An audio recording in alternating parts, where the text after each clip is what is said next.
வணக்கம் நண்பர்களே. வழக்கம் போல் எந்திரிச்ச உடனே வீட்டுக்கு வெளியில் வந்து அப்படியே செடிகளை தான் முதல்ல பார்த்தேன். எப்போயுமே அதுதான் பார்ப்பேன். இன்றைக்கி வந்து எப்பவும் பூக்கிறத விட ரொம்ப அதிகமாக பூ இருந்துச்சு. பார்க்குறக்கே ரொம்ப அழகாக இருந்தது. சரி, அதையும் ஒரு வீடியோ கிளிப்பிங் எடுப்போம் அப்படின்னு சொல்லிட்டு எடுத்தேன். பக்கத்துலேயே பார்த்திங்கன்னா நம்ம பாட்டில் சுரக்காய் ஒன்று வந்து விதைக்கு விட்டு வச்சுருந்தேன். அது நல்லா முத்திக்கிச்சு. இன்னமும் வந்து அது நல்லா காஞ்சு அதுக்கப்புறம் தான் அதுலேருந்து நம்ம எடுக்கணும், அடுத்த டைம் முளைக்க போடுறதுக்காக. அதுக்கப்புறம் அப்படியே வீட்டுக்கு பின்னாடி கட்டுத்தரைக்கு வந்தேன். மயில மாடு கொஞ்சம் ஒரு சிம்டம்ஸே வேறு மாதிரி இருந்துச்சு. ஒரு எப்பவும் போல் ஒரு ஃப்ரீயாக இல்லாமல் என்னமோ ஒரு மாதிரி இருந்தது. ஒரு வேளை ஹீட்டில் தான் இருக்கோ, காலை சேர்த்தலாமா அப்படின்னு யோசித்து பார்த்தேன். அந்த வால்லையெல்லாம் பார்த்தா லைட்டாக குழாய் அடிச்சிருந்தது. இந்த மாட்டுக்கிட்டு இருக்கிற பிரச்சனையே வந்து எப்போ பருவத்துக்கு வருது அப்படின்னு நமக்கு கரெக்டாக தெரியாதனால தான் இது இன்னும் என்ன பண்ண முடியல. இதுக்கு வந்து ட்ரீட்மெண்ட்லாம் முடிஞ்சு இப்போ ஒரு 20 நாளுக்கு மேலே ஆயிடுச்சு. இன்றைக்கி வந்து பருவத்தில் இருக்கிற மாதிரி எனக்கு ஒரு சிம்டம்ஸ் தெரியுது. நான் இது நாள் வரைக்கும் இந்த டோட்டாவிட்டும் அக்ரிமின் ஃபோர்ட் இது 2 தான் வந்து நான் இது ஒரு நாள் அது ஒரு நாள் அப்படின்னு 2 மாத்திரையும் மாற்றி மாற்றி கொடுத்துட்ருந்தேன். இதுக்கு முன்னாடி வந்து நான் நாட்டு வைத்தியங்களாக தான் பண்ணிகிட்ருந்தேன். இது வந்து இப்போ ஒரு 15 நாளாக வந்து மினரல் மிக்சர் இந்த மாத்திரை தான் நான் போட்டுட்ருக்கிறேன். இது எல்லாருமே ரெகுலராகவே நம்ம மாட்டுக்கு கொடுக்கலாம், ஒன்றும் தப்பு இல்லை. அதுக்கப்புறம் ஆட்டு ஷெட்டுக்கு வந்தேன். ஆடெல்லாம் ஒவ்வொன்றா குட்டி போட ஆரம்பிச்சிருச்சு. போயர் கிராஸும் குட்டி போட்டுருச்சு, 2மே கெடா குட்டி. அதுக்கு முன்னாடி வீடியோவிலே காமிச்சிருப்பேன். நம்ம தலைச்சேரி இன்னொரு ஆடெல்லாம் குட்டி போட்டிருந்துச்சு. ஒரு ஆடு குட்டி போட்டதை எடுக்க முடியல, அது வந்து நைட்டில் நான் இல்லாத போது போட்டிருந்துச்சு. இது வந்து நேற்றுக்கு நைட்டு தான் போட்டுச்சு, அதனால் காலையிலேயே வந்து மேலே ஏற்றி விட்டுட்டோம். இது வந்து 2வது போகும் இந்த ஆடு குட்டி போடுறது. இது போன டைமே காமிச்சிருப்பேன், அந்த தலைச்சேரி ஆடு. இன்னொரு ஆடு வந்து கீழே இருக்குது. பழைய வீடியோலேயே சொல்லியிருப்பேன், இந்த பனிக்காலத்துலலாம் வந்து நம்ம இந்த மாதிரி கூடையில் தான் அடைப்போம். கீழே வந்து சாக்கு போட்டு இதை க்ளோஸ் பண்ணிடுவோம். இந்த ஆடு பார்த்திங்கன்னா இன்றைக்கி காலையில் தான் குட்டி போட்டுச்சு. இது வந்து போயர் ஆடு, சுத்தமான போயரு. நம்ம அரவிந்த் கோட் ஃபார்ம்லேருந்து அந்த கெடாயும் இந்த பொட்டாடும் வாங்கிட்டு வந்திருந்தோம். நம்மக்கிட்ட வந்து இப்போ தான் ஃபஸ்ட்டு தலையித்து ஒரு கெடா குட்டி ஒன்று பொட்டைக்குட்டி ஒன்று போட்டிருக்குது. கரெக்டாக அப்பா மாதிரி கொஞ்சம் லைட் கலரில் ஒன்று, அம்மா மாதிரி நல்லா டார்க் கலரில் ஒன்று. இதில் வந்து ஃபீமேல் குட்டி வளர்த்திக்கலாம். அதுக்கப்புறம் ஆடுகளுக்கெல்லாம் போடுறதுக்கு கடலைக்கொடி வந்து தீந்துருச்சு. சரி, அரைச்சி வைக்கலாம் அப்படின்னு சொல்லிட்டு இன்றைக்கி நல்லா வெயில் அடிக்க ஆரம்பிச்சிருச்சு. ஆளுங்க வந்து அரைக்கிறதுக்கு வந்திருந்தாங்க. எல்லாத்தையும் களைச்சி விட்டாங்க. கொஞ்சம் புழுதியாக இருந்துச்சு. சரி, புழுதி அடங்கட்டும், அப்புறம் வந்து அரைச்சிக்கலாம் அப்படின்ட்டு அவங்க போய் மெஷினுக்கெல்லாம் வந்து க்ரீஸ் அடிக்கிறதுக்கு போயிட்டாங்க, நம்ம சாப் கட்டுறதுக்கு. அந்த கேப்பில் பார்த்திங்கன்னா நம்ம மயில மாட்டை வந்து காலை போட்டு விட்றலாம் அப்படின்ட்டு கொண்டு வந்து நிறுத்திட்டு இருந்தேன். நம்ம சின்ன காராம்பஸ் காலையிலேயே சேர்த்திக்கலாம் அப்படின்ட்டு. இந்த டாக்டர் வர சொல்லியிருந்தேன். சரி, இந்த டைம் ஊசி போட்டு பார்க்கலாமா அப்படின்ட்டு. டாக்டரே சிரிக்கிறாரு, 3 காலையை வச்சுக்கிட்டு என்னையை கூப்பிட்றீங்களே அப்படின்ட்டு. சரி வேண்டாம் அப்படின்னு ஒரே மனசாக நம்ம சின்ன காலையிலேயே சேர்த்தியாச்சு. காலை போட்டு விட்டு மாடெல்லாம் தண்ணி ஊற்றி நல்லா ஒரு கழுவி விட்டாச்சு. அந்த ஹீட்லாம் கொஞ்சம் குறையட்டும் அப்படின்ட்டு. மாடு கம்முன்னு அமைதியாக நின்றுச்சு காலை போடும்போது.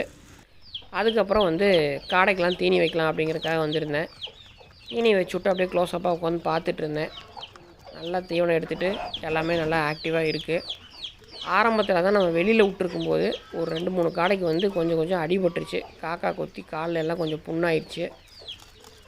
ஒரு சில கடைகளுக்கு பார்த்திங்கன்னா கழுத்தில் புண்ணு இருக்கும், ஆனால் அதனால் எந்த பிரச்சனையும் இல்லை. நல்லா தண்ணி எடுத்துகிட்டு நல்லாயிருக்கு. ஆரம்பத்தில் கொண்டு வந்த உடனே உள்ளே இடம் பார்த்தா தான் என்னமோ அப்படின்ட்டு உள்ளே கம்மியாக விட்டுட்டு வெளியில் இருக்கிற கேஜில் தான் விட்டுருந்தேன்.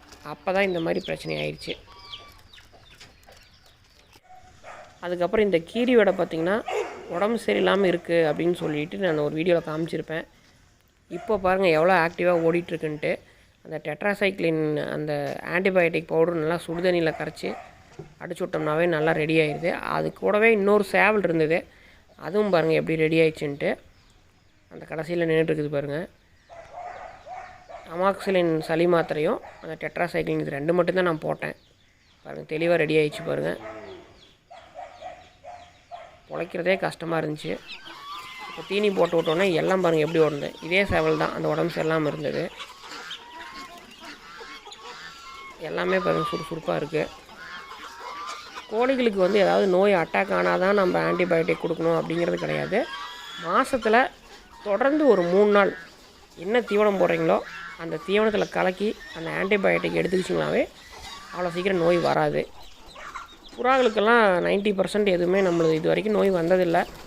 அது வெளியிலையும் ரொம்ப தூரம் போகாது. நம்ம போடுற அந்த கோதுமை, இந்த கோழிகளுக்கு போடுற அரிசி இந்த மாதிரி சாப்பிட்டுட்டு அப்படியே இருந்துக்கும்.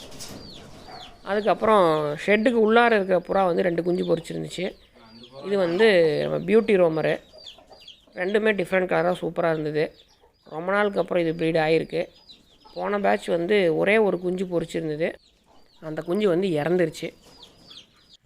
அதுக்கப்புறம் சாயங்காலமாக வந்து காட்டில் கட்டிக்கிற எருமைக்கன்று, நம்ம இந்த குட்டை மாடு இது எல்லாத்தையுமே வந்து தண்ணி காமிச்சு வேறு பக்கம் மாற்றி கட்டிட்டு போகலாம் அப்படிங்கிறதுக்காக வந்தேன். அதே மாதிரி தண்ணி காமிச்சு இந்த இடத்துல மாற்றி கட்டியாச்சு. இதைய எருமைக்கன்று குட்டி மட்டும்தான் இன்னும் போய் நம்ம கட்டணும். அந்த வேலையெல்லாம் முடிச்சுட்டு மாடெல்லாம் கட்டுத்தரைக்கு பிடிச்சிட்டு வந்தோம்.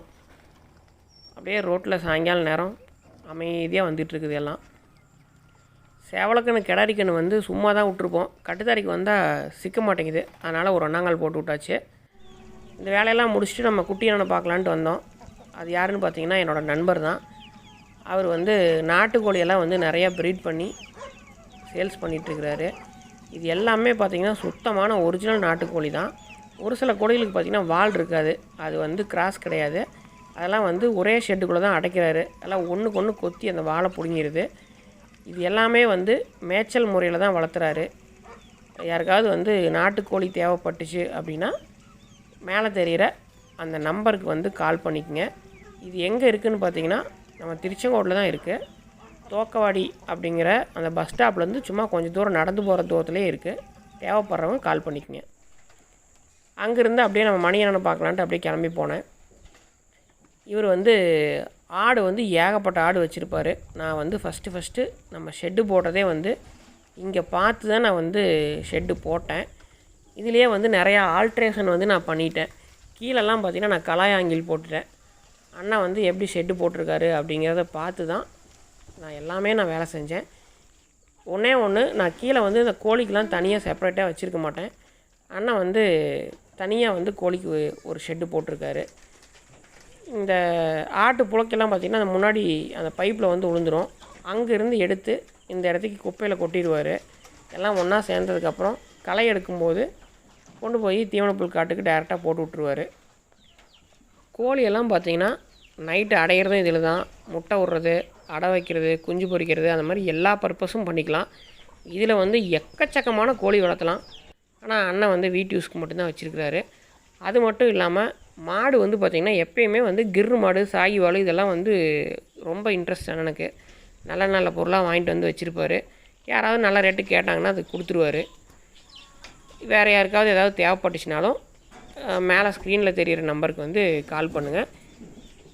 இங்கே வந்து ஆடு வெயிட்டு போடுறதுக்காக அந்த மெஷின் வந்து தனியாக செட் பண்ணி வச்சுருக்கிறாரு.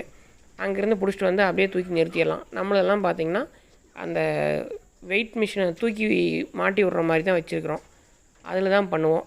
இது வந்து ஸ்கேலுங்கிறதுனால அக்யூரேட்டாக வந்துடும். எந்த பிரச்சனையும் கிடையாது.